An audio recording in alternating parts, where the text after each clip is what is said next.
ہم وہی کہیں گے جو ہمارا دین ہم کو بتاتا ہے. عمل کرو تو تمہارا بھلا ہے، نہیں کوئی عمل کرے تو نقصان ہمارا نہیں ہے، اسی کا نقصان. بسم اللہ الرحمن الرحیم. نحمده ونصلي ونسلم على رسوله الكريم، اما بعد فاعوذ باللہ من الشیطان الرجیم. بسم اللہ الرحمن الرحیم. انما يعمر مساجد اللہ من آمن باللہ والیوم الآخر. صدق اللہ العظیم وبلغنا رسوله النبی الکریم ونحن على ذلك لمن الشاہدین والشاکرین والحمد للہ رب العالمین. بارگاہ رسالت مآب صلی اللہ علیہ وسلم میں بلند آواز سے درود پاک کا نذرانہ پیش کر لیں. اللہم صلی علی سیدنا و مولانا محمد معدن الجود والکرم وآلہ الکرام وابنہ الکریم وبارک وسلم صلاة و سلاما علیک یا رسول اللہ صلی اللہ تعالی علیہ وسلم.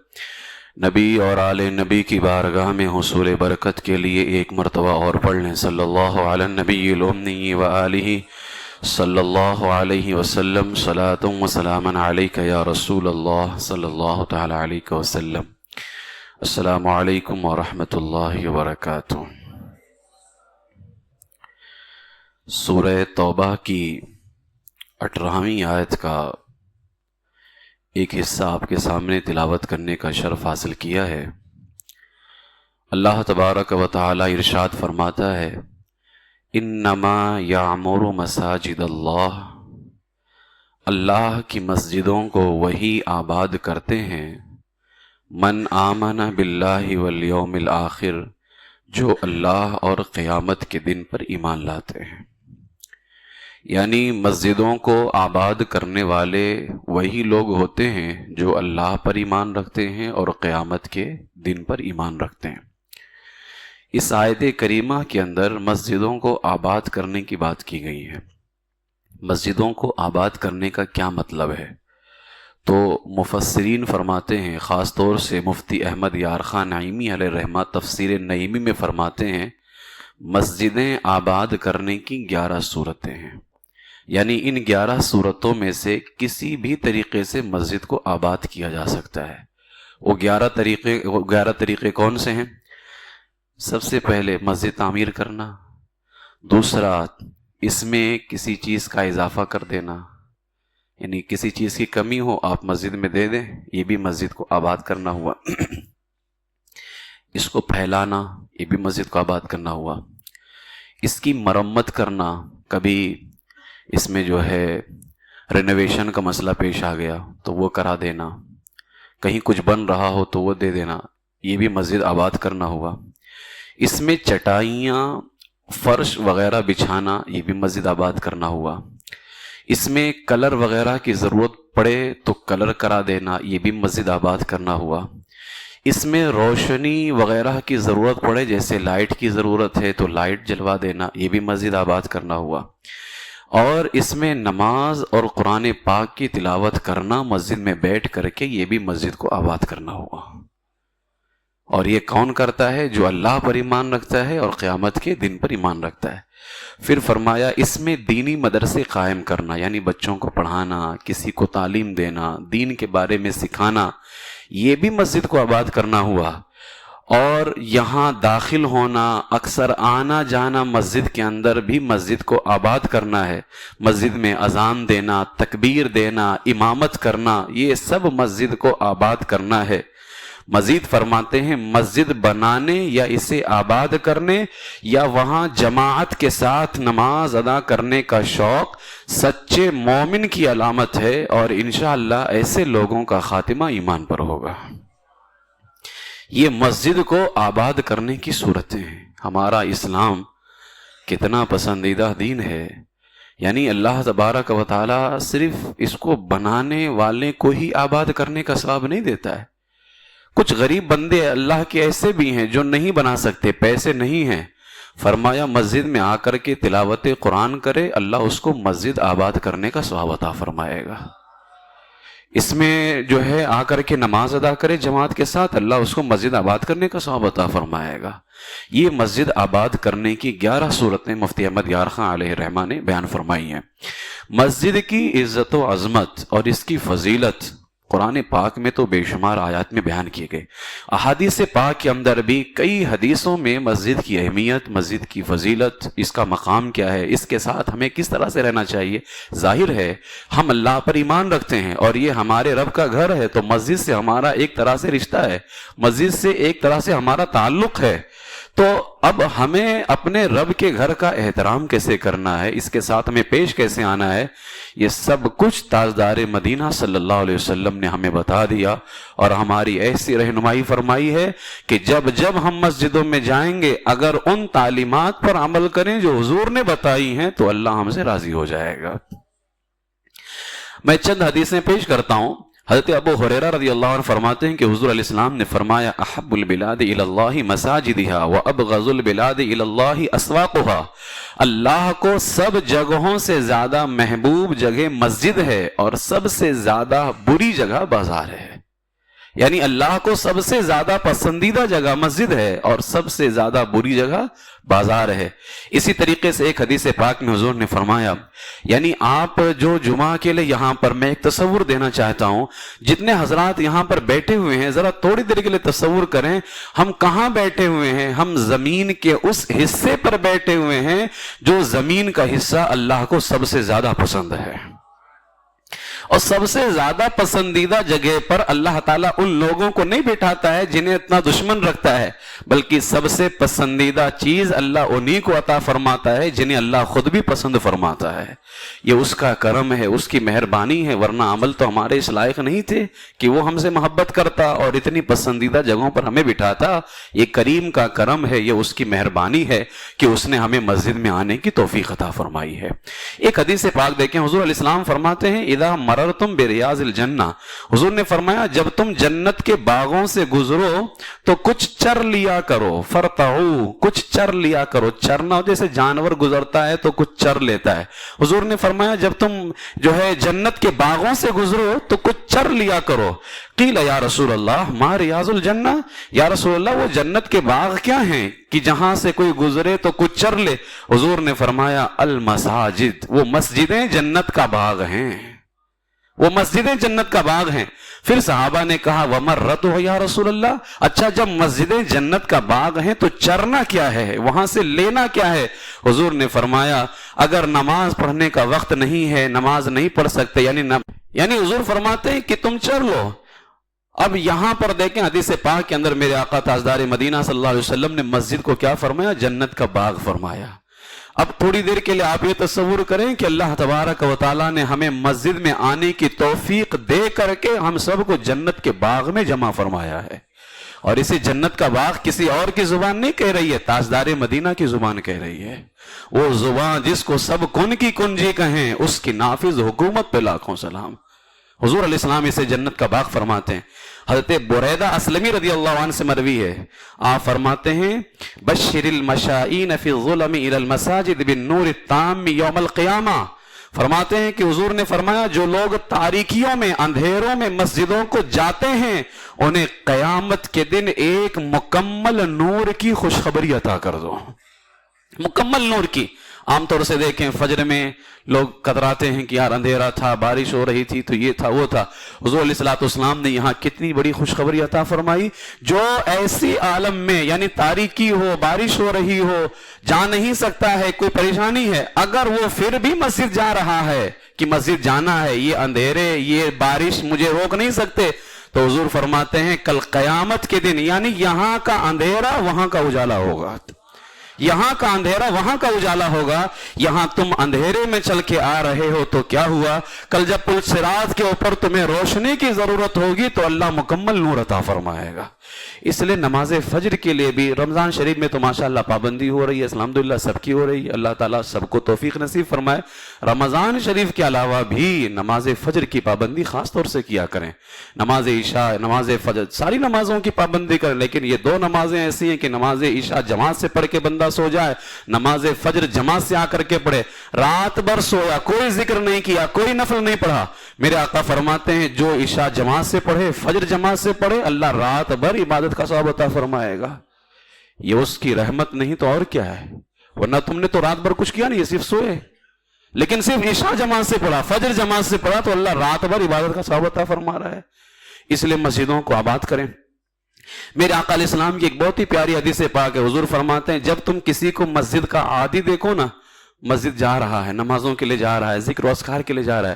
ہمارے درمیان وہ سارے لوگ رہتے ہیں، ان کو قرآن بھی پڑھنا ہوتا ہے تو گھر پہ نہیں مسجد آ کے پڑھتے ہیں، تسبیح بھی پڑھنی ہے تو گھر پہ نہیں مسجد آ کے پڑھتے ہیں، یعنی نمازوں کے لیے تو آتے ہی آتے ہیں.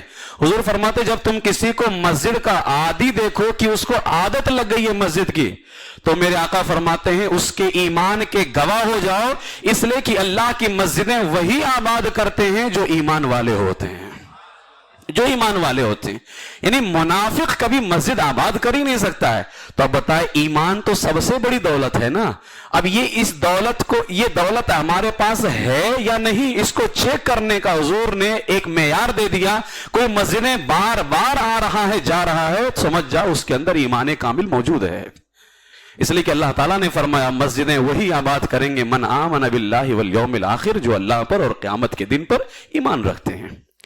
اور ایک حدیث پاک میں فرمایا گیا مسجد کی صفائی، کبھی کبھار جیسے کچھ دکھتا ہے تو ہم لوگ بھی اٹھا کے دور کر دیں اس کو، ہم خادم کے بھروسے پہ نہ رہیں. مسجد کے خادم جو رکھے جاتے ہیں نا، یہ خاص مسجد کی صفائی تو ہوتی ہے، لیکن جیسے کوئی نہ رہے تو صفائی کرتے رہیں. ورنہ ہم سب، میں امام ہوں تو کیا میں مسجد کا خادم بھی ہوں، یہ بھی ہماری ذمہ داری ہے. سیدنا صدیق اکبر رضی اللہ تعالیٰ عنہ کے حوالے سے آتا ہے افضل الخلق بعد الرسل، ان کو کون پہنچ سکتا ہے نبی و رسولوں کے بعد. نماز جمعہ سے پہلے آتے کپڑے اتار کر کے مسجد کو صاف فرمایا کرتے تھے. یہ عمل آج نہیں رہ گیا، اس لیے کامیابی بھی نہیں رہ گئی ہے. جو اللہ کی رحمتوں کی برسات ہونی چاہیے ہم لوگ اس میں نہا نہیں رہے ہیں. میرے آقا علیہ السلام نے فرمایا جو مسجدوں سے محبت کرتا ہے، صفائی کرتا ہے، حضور فرماتے ہیں من الف المسجد الفہ اللہ، جو مسجد سے محبت کرتا ہے اللہ اسے محبت کرتا ہے. جو مسجد سے محبت کرتا ہے اللہ اسے محبت کرتا ہے.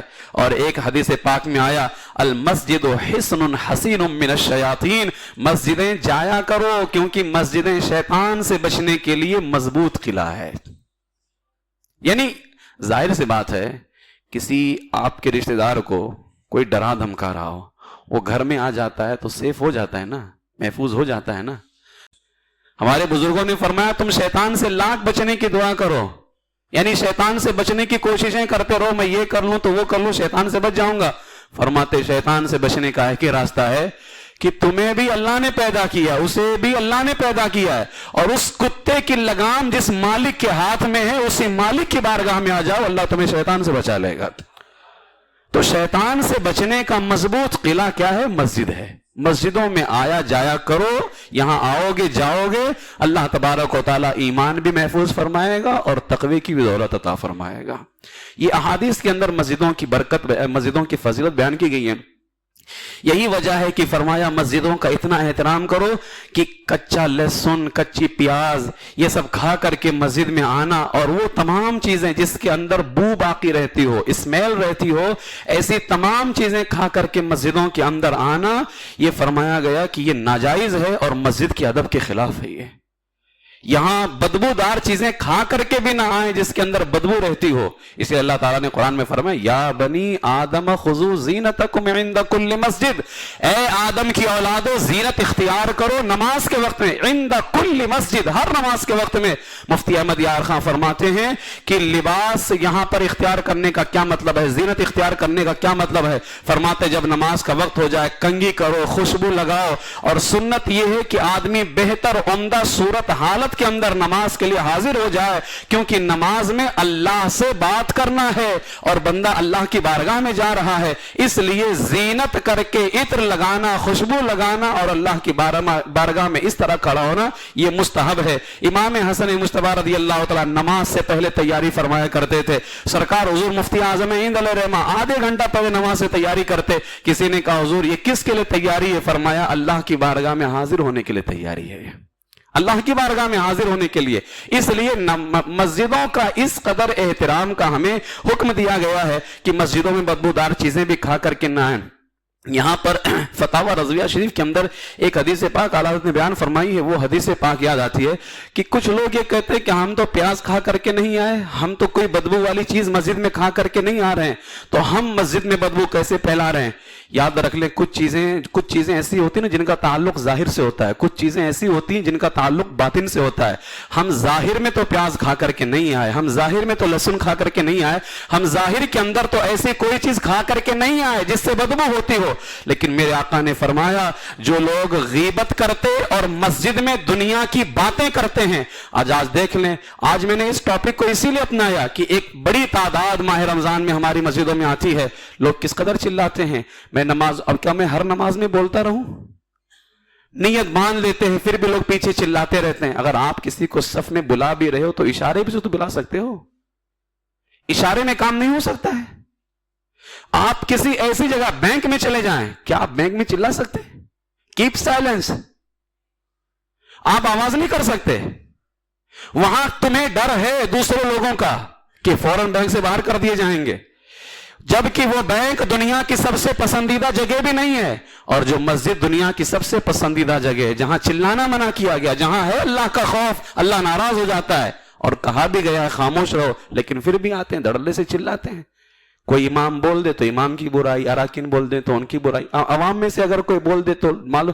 بعض دفعہ ہم اپنے عوام سے کہتے بولتے کیوں نہیں, تو ہمارے کچھ عوام نے کہا حضرت بولتے تو الٹا ہمیں جواب دیتے ہیں. یہ حالت ہے لوگوں کی. حضور علیہ السلام نے فرمایا جو لوگ غیبت کرتے اور مسجد میں دنیا کی باتیں کرتے ہیں ان کے منہ سے گندی بدبو نکلتی ہے جس کی وجہ سے فرشتے اللہ کی بارگاہ میں اس کی شکایت کرتے ہیں.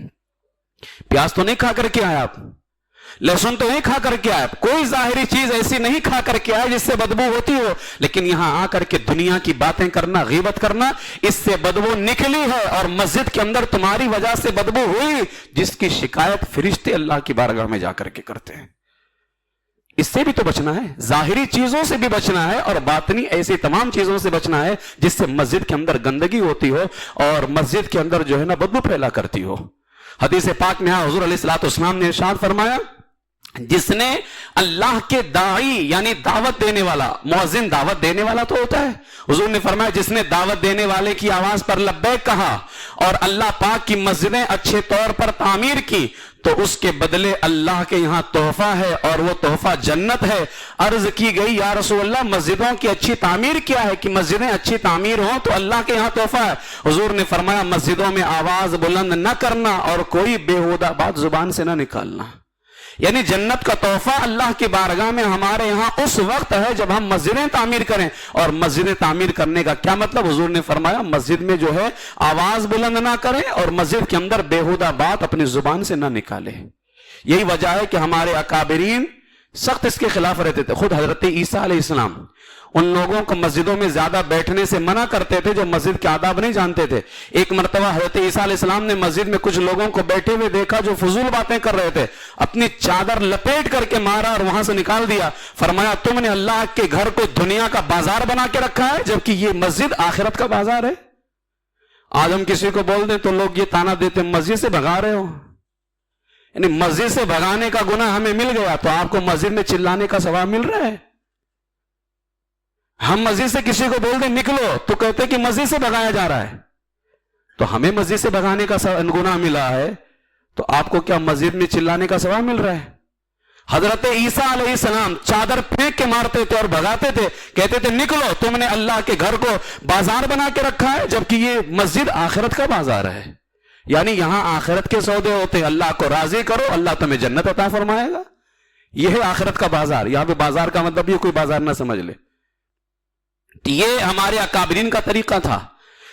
مسجد کے اندر کسی قسم کا کوڑا کرکٹ یہ ہرگز نہ ڈالا جائے. شیخ عبداللہ محدث دہلوی علیہ رحمہ فرماتے ہیں جو مسجد میں تنکا بھی پھینکتا ہے, ایک تنکا مسجد میں پھینکتا ہے, اس سے مسجد کو اتنی تکلیف ہوتی ہے جیسے انسان کی آنکھ میں کوئی تنکا جائے تو انسان کی آنکھ کو تکلیف ہوتی ہے. حضرت امام بخاری علیہ رحمہ حدیث پاک کا درس دے رہے تھے، ایک شخص آیا اور اس نے جو ہے ایک تنکا نکال کر کے مسجد کے فرش پر ڈال دیا۔ امام بخاری علیہ رحمہ لوگوں کی نظروں سے بچ کر کے گئے، اس تنکے کو اٹھایا اور اپنی آستین کے اندر رکھ لیا۔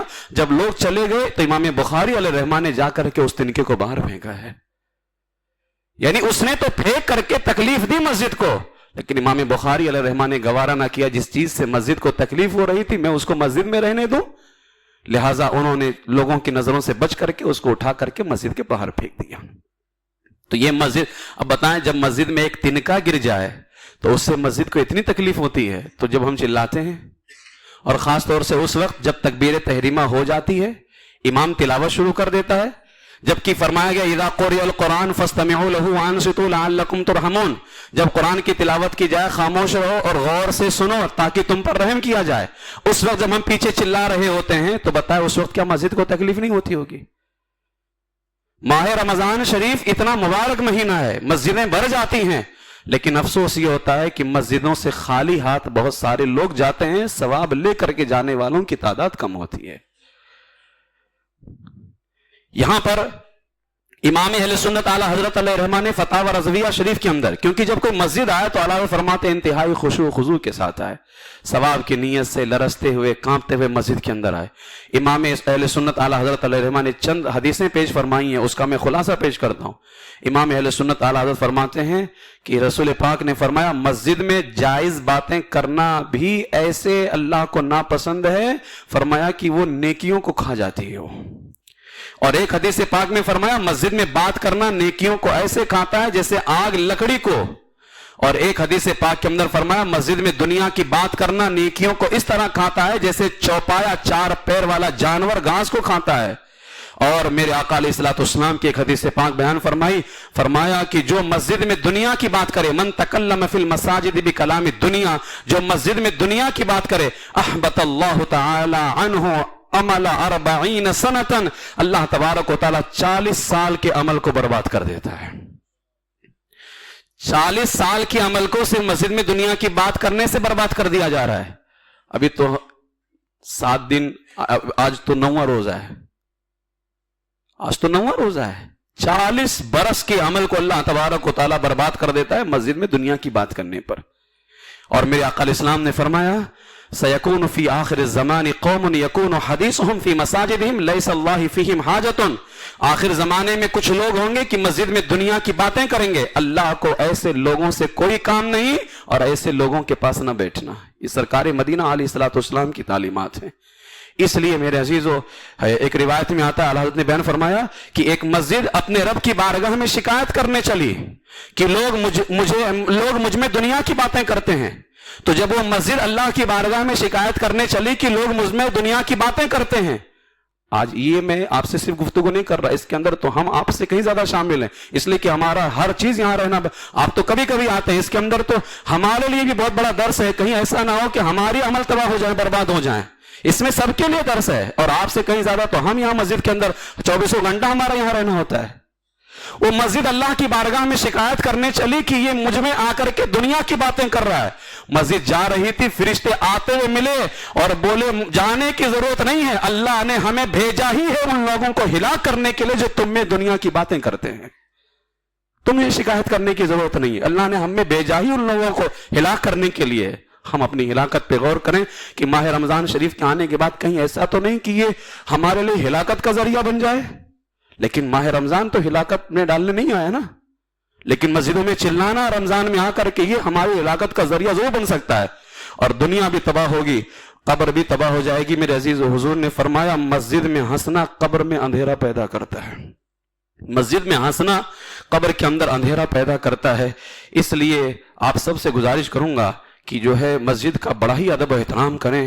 اور میں نے کہا نا کہ ایک بڑی تعداد مسجدوں میں اس وقت ہے، بڑی تعداد ہے، جانے والے کیا لے کر کے جاتے ہیں۔ ایک بہت ہی دردناک روایت ہے، عبداللہ ابن عباس رضی اللہ تعالیٰ عنہ فرماتے ہیں کہ حضور نے فرمایا اے ابن عباس، کیا میں تم کو ایسی قوم کے بارے میں نہ بتاؤں جن کے لیے بھلائی سے کوئی حصہ نہیں ہے؟ یعنی وہ قوم ایسی ہے جس کے لیے بھلائی کا کوئی حصہ نہیں ہے، نہ ان کا وضو ہے، نہ نماز ہے، نہ زکوٰۃ ہے، نہ حج ہے، اور نہ ان کے پاس ایمان ہی ہے۔ وہ لوگ اللہ سے دور کیے ہوئے ہیں. تو عرض کیا گیا رسول اللہ وہ کون لوگ ہیں جن کے لیے بھلائی سے کوئی حصہ نہیں ہے؟ نہ ایمان، نہ نماز، نہ روزہ، نہ زکوٰۃ، نہ حج، کوئی بھلائی نہیں ہے. وہ کون لوگ ہیں؟ حضور نے فرمایا وہ میری امت کے ایسے لوگ ہیں. اب وہ کون لوگ ہیں ذرا سننے. حضور نے فرمایا ایسے لوگ ہیں جب انہوں نے اذان سنی تیاریوں میں لگ گئے. اذان سنی تیاریوں میں لگ گئے، مکمل وضو کیا، مسجدوں کی طرف گئے، 2 رکعت ہلکی نماز ادا کی، اور پھر محراب کی طرف پیٹھ کر کے بیٹھ کر کے دنیاوی باتوں میں مشغول ہو گئے. میرے آقا فرماتے ہیں تو قسم ہے خدائے وحدہ لا شریک کی، سب کچھ اس نے کیا. اذان ہوتے ہی تیار ہو گیا، مکمل وضو کیا، نماز بھی پڑھی، لیکن بیٹھ کر کے دنیا کی گفتگو میں مشغول ہو گیا.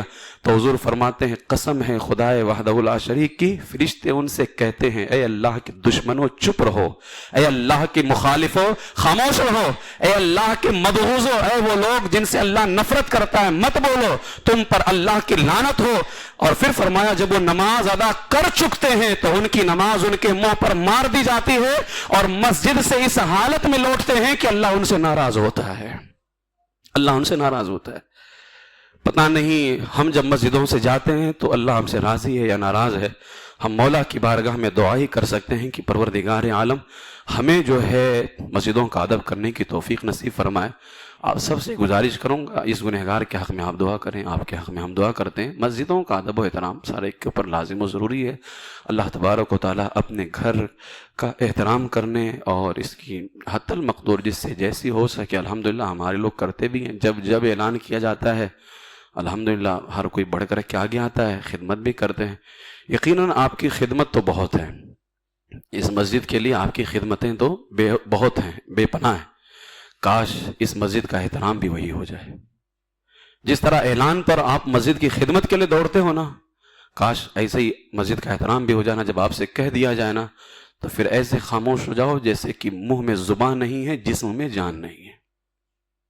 کاش کہ یہی ہو جائے. اللہ تعالیٰ سے دعا کرے، وہی اسی کا گھر ہے، وہی محبت پیدا کرنے والا ہے. اللہ تعالیٰ ہم سب کو مسجد کا احترام کرنے، اس کا ادب کرنے کی توفیق نصیب فرمائے.